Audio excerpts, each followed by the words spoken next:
Hello everybody, my name's Drew and welcome back to more Feed the Beast. We're hanging out here with our bees just for a half second. I was just doing a little check on them to see how they're doing, and they are doing very, very well, as you can see. Got lots of honeycomb coming in, lots of extra bees, although I need to get the automation up on these other hives. You can see we have got quite a few honeycombs, so in the near future we will be able to get some really slick things done with our bees. But that's not today's focus, folks. We're going to be working on something different. So if you recall from the last episode, we got our amazingly badass AE Hypercube up and running.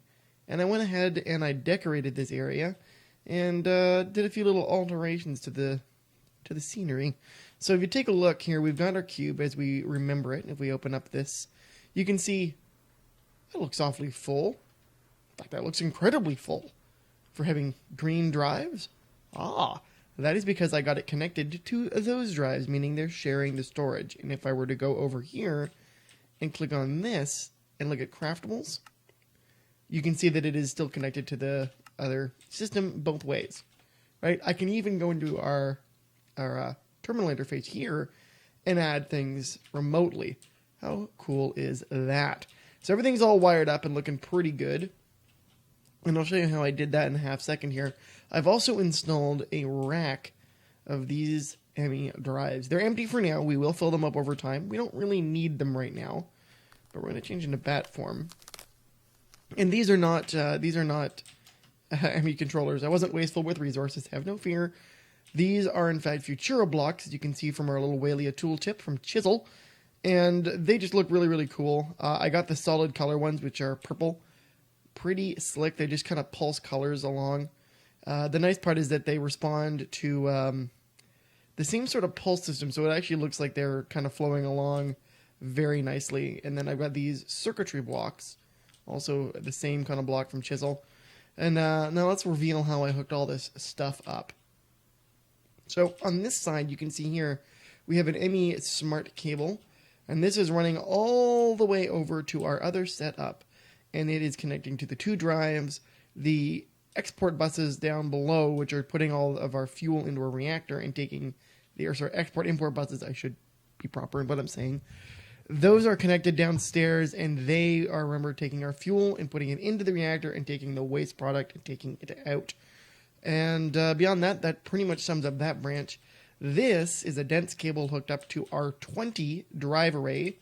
And this is just hooked up to one little old bus that's hooked up to this chest that is slowly but surely emptying it out. I've also got this set up to accept sand, which means it's automatically outputting silicone if it will show me the recipe. Evidently it will not.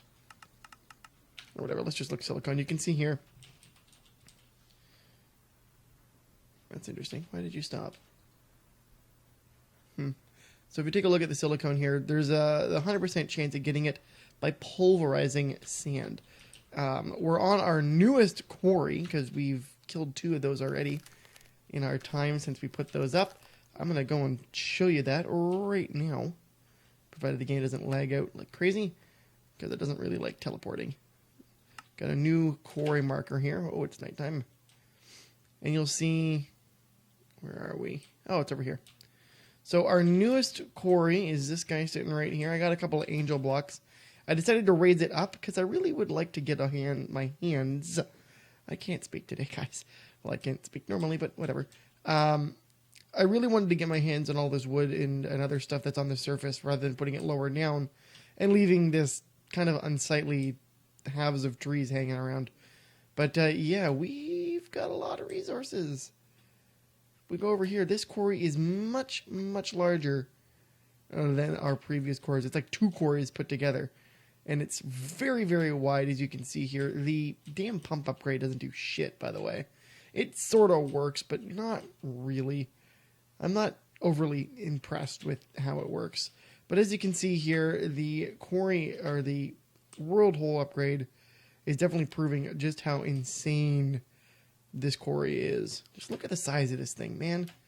So much resources coming our way, and it exposes stuff like these air-infused and earth-infused stones. Is that a... Yeah, it is. I'll scan you. Scan. Thank you. We do need to get on some ore stuff with magic, but today's magic will not be Thaumcraft related. Oh, there's our quarry right there. Hi, buddy. You working? Yeah, you're working. Nice. All right, so we're going to head back to the base real quick, and we'll take a look at our setup for today. So one of the other magic mods that we have in this is Botania. We also have a third magic mod, which is blood magic. I would like to get started on blood magic, but that's not today's goal. Today, I don't know why I tried to morph there. I think just force a habit. Let's go over here. Am I walking? I can fly. So, Botania. We love Botania. Botania is fantastic. It's also out of fuel. So we're going to go ahead and we're going to load up on fuel. And this is sort of my life with Botania. I walk over, I throw a couple of coal blocks down. It converts stuff, and it makes mana, which is pretty good. It's a good setup. It's laborious. Or laborious, I should say. Laborious? What the hell is a laborious? Laborious. It's labor intensive. Let's just spit that right out. I have to go over, I have to throw it in, and as you can see, we don't have a lot of mana. Let's go ahead and let's get rid of stuff in our inventory first of all. Like those. And we'll grab our living wand, or our wand of the forest, and we'll just take a little look at what we've got going on here. So you can see here that it's exporting items. We want, no, we'll leave it like that, so it's accepting items. And you can see here, unknown state, mana spreader. This guy's connected to the runic altar. He's full of mana, which is good. So we have all of our kind of surplus there. It means all of the mana should be going to the mana pool. And as you can see, these guys are producing, quite nicely. They're going. They're doing their thing. But the issue that we're having is that we're not generating a lot of mana consistently, because I will be working on something else and forget to come and feed them. How then do we keep these stocked? Like, what's our best bet for continuous power generation? Glad you asked. So, like everything, there's a lot of automation that we can do. In fact, I could automate these, I won't say relatively easily, but more or less relatively easily. There's a really neat way we can do this using a few different items, including something from Botania. But I wanted to explore some other options while we were at it. Let's go ahead and take this, because there's a lot of different sources for making mana happen in Botania, besides just endoflames and like daylilies and stuff. Endoflames are really good. They're kind of the standard issue bulk generator for power. There's some other things like hydrangeas. With hydrangeas, let's open up our Botania book. And we're going to go hydrangeas. Sorry, hydrangeas. Basically, they will suck up any still water in a 3x3 area around it on the same height, creating mana from it. They also function faster during the rain, blah, blah, blah, blah, blah. They are passive flower generation, right? Or passive power generation. This would be the simplest system to use.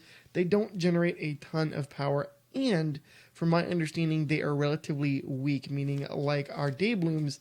Oop, I think it said it right there. Yeah, receive portion diminished, blah, blah, blah. Where is it? Does it tell me? Oh, I guess it doesn't really tell me here. But it does indicate that they are very similar to day blooms in that they will disappear after a while. They're weak flowers, right? The endoflames are good. They're hardy. They're not going anywhere. What I wanted to look at was something called the thermalily.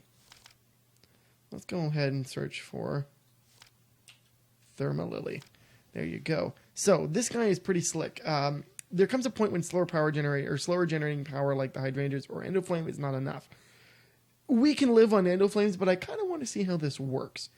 An answer to that would obviously be the thermalily, which it says in the book right here. It's very similar to the hydrangeas. I'm just going to call them hydrangeas. Are we good with that? We're good with that. Except they work with lava, hence thermal. So basically, they produce a very large amount of power when they consume a block of lava. So there's a few different ways we can probably go about doing this. But the first thing we have to do, obviously, is build the damn flower. So let's take a look and see how we actually make it. We're going to need a rune of fire, a rune of earth, orange mana, orange mystical, and red mana, right? Or mystical red. Okay, let's take a look at what we've got. So we have a mystical orange and a red, so we're going to take that guy. Do I have any red? I have orange shimmering mushrooms. I do have mystical red flowers. Okay, so we're going to take the mystical red flowers here. And we are going to straight up convert them all into, or most of them. We'll save some. Because I never know whether I need to save the whole flower or not. So we're got that. We have 22 mystical red petals. We don't need them in the mana form, but we do need some runes. So let's refresh our memory. How do I make you? I need 3 mana steel, a nether brick, gunpowder, and nether wart in order to make 3 fire runes. So mana steel. That's fine. We can make that. So we're going to go ahead. We're going to grab our 3 iron ingots. Going over to our mana pool. And we have those. We also needed a nether brick, and we needed some gunpowder and mana, or nether wart. We should have all of those. Yeah, got some nether wart. Gunpowder. Now, the one thing we might not have is nether brick. Oop, that's not what I wanted to do. Yeah, we don't have any actual nether bricks.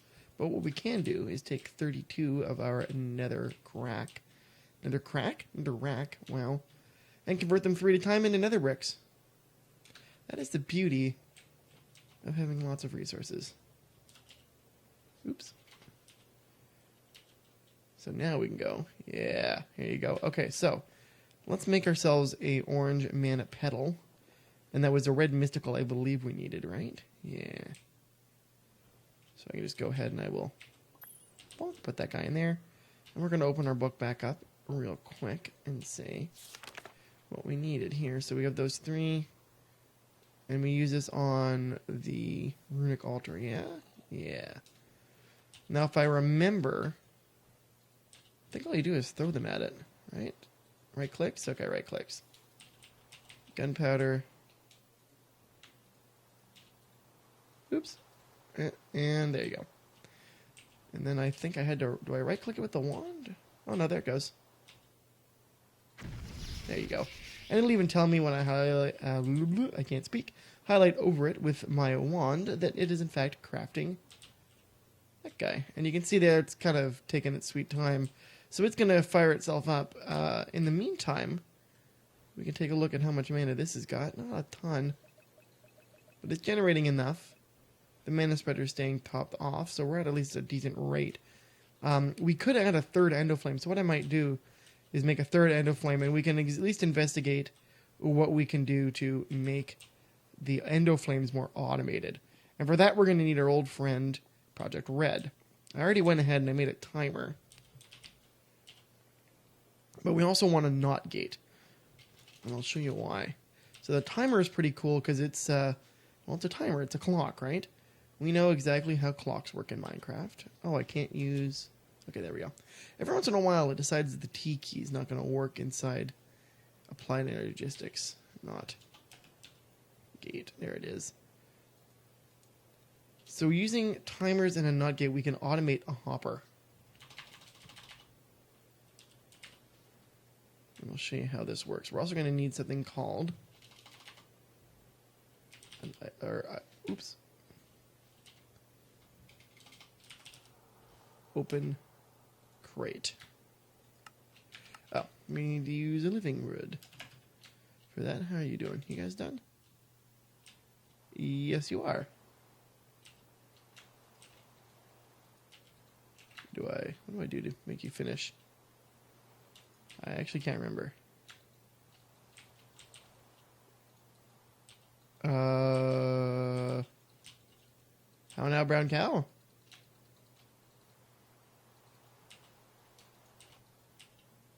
Wait, how did I make you finish? Hold up, I am lost as all hell, guys. Let's open this guy up and then say Rune of Fire. Yeah. Okay, so how the hell do the runes work?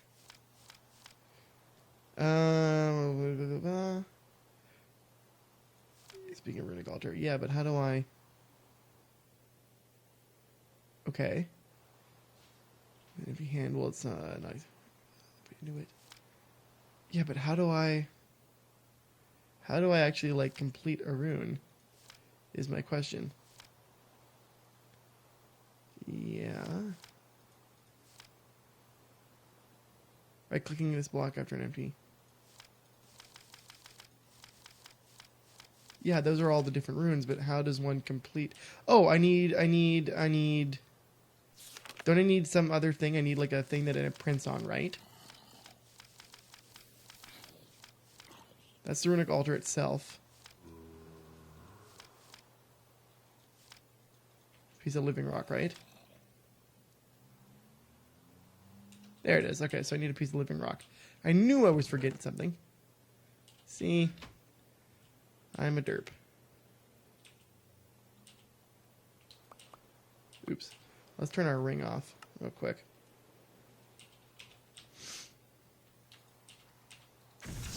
There we go. There's our rune. Okay. So we have our fire runes. Anyway, what I was going to show you here is... Well, I'll show you after. We'll get into that.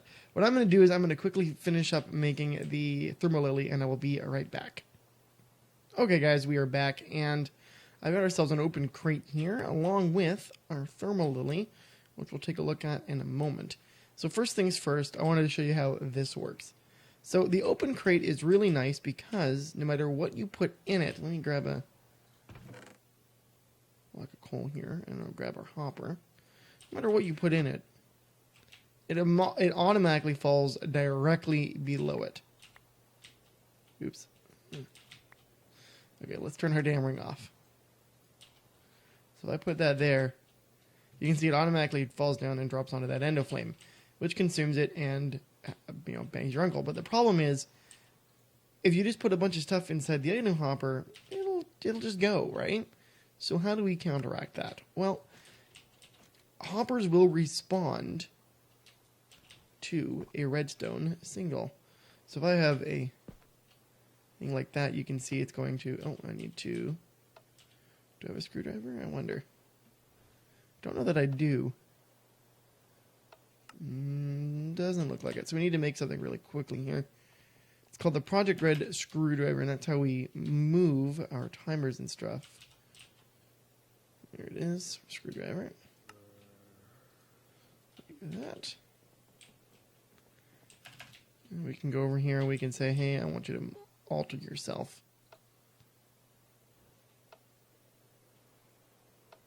So now, if I were to say every 10 seconds, and I wanted to say just put an egg in there, you can see it's getting redstone signal, doesn't do anything, turn signal off, and exactly one item pops out. That is kind of how we want to run this. You can see the NOT gate. We could even have one timer running to multiple, so we only can simplify this. So we could actually have two open item crates with hoppers on them, and we could use that to actually power everything up. Now, the other option is what I'm about to show you, which is this thermal lily. Let's go ahead and take a look at this guy and see how much power it generates. Let's go ahead. I got too much stuff. We're going to take our thermal lily. We're going to put it pretty much right here. Where are you? Right there. We'll put him right there. And now, how am I going to... Okay, so we're going to need some blocks for sure. Let's actually grab some obsidian. And some cobblestone. We'll just grab cobblestone.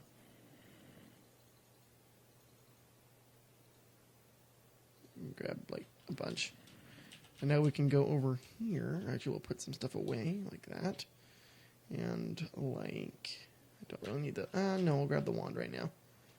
Don't need my teleporter, and I don't need my iron capped wand.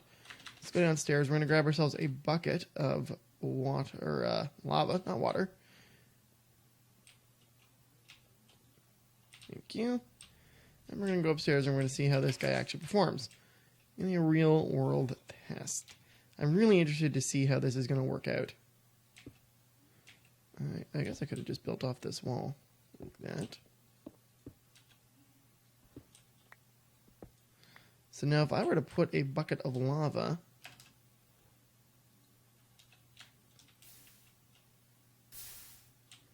okay, that didn't do anything. Why didn't that do anything?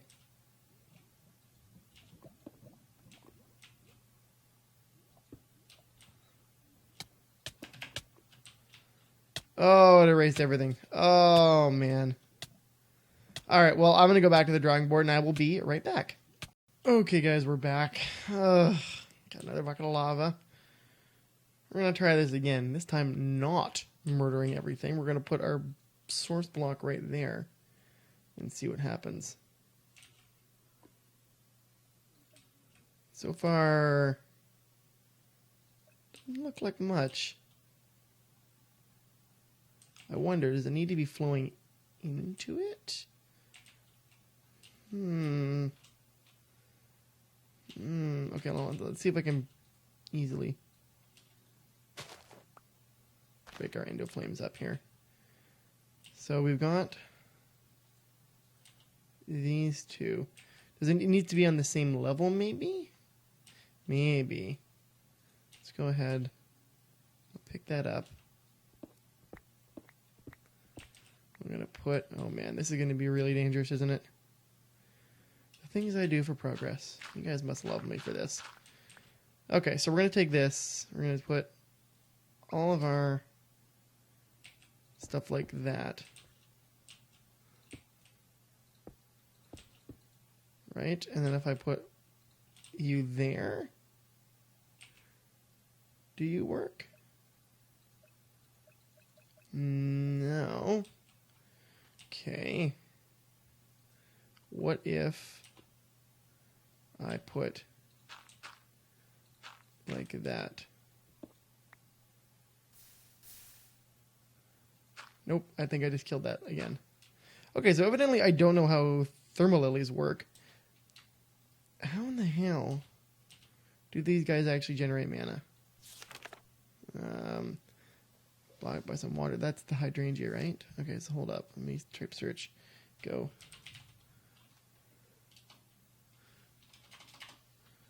Let's go back here. Go back to the top and search. I don't have enough resource. Well, I guess I could make another thermal lily. Similar with lava, it'll produce a very large amount in a spurt. Hold down. Doesn't actually explain how it does it, though. Huh. Well, I'm going to try and get that to work eventually. Because I think that'd be a really nice way of doing it. Because we are generating quite a lot of power from... Or rather, we are gathering quite a large amount of lava. So we'll go back to the drawing board on that one. I'm going to take that off my hotbar. And I do have a second crate. I do need another hopper, though. So we're going to grab another hopper. And right there. Hot hopper. And then we're going to have red alloy wiring. So let's grab the whole bit. We don't need you. Bucket of lava can go there. Okay, so we're going to put our endo flames back down. I can't believe I had to remake these. Ugh, what an idiot I am. Alright. Anyway, moving on with life. So, we've got our two open crates, which we will put like that. You can see they're black on the bottom, means that everything will go out that way. We've got our hoppers to go in the back. Like that. And then we need something that will transmit a redstone signal to go on the other side of those. I think is how this is going to work for me. Sort of only sketches out in my head after seeing some other people kind of do something similar.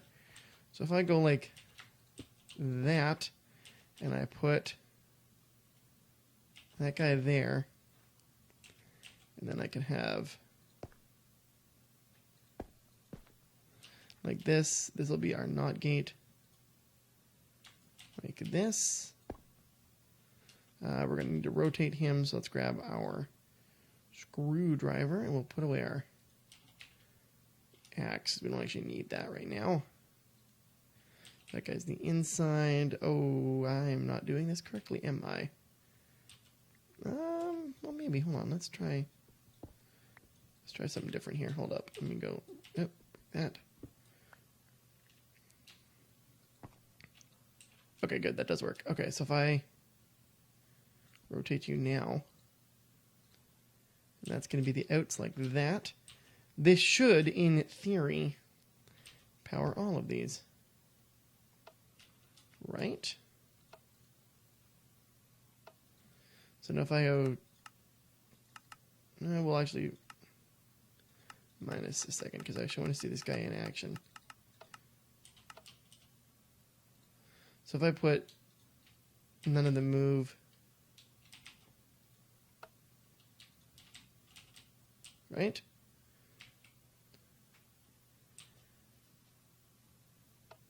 Ah, perfect. Okay, they both go. Excellent. Okay. So now what I can do is I'm going to grab 22 blocks of coal each.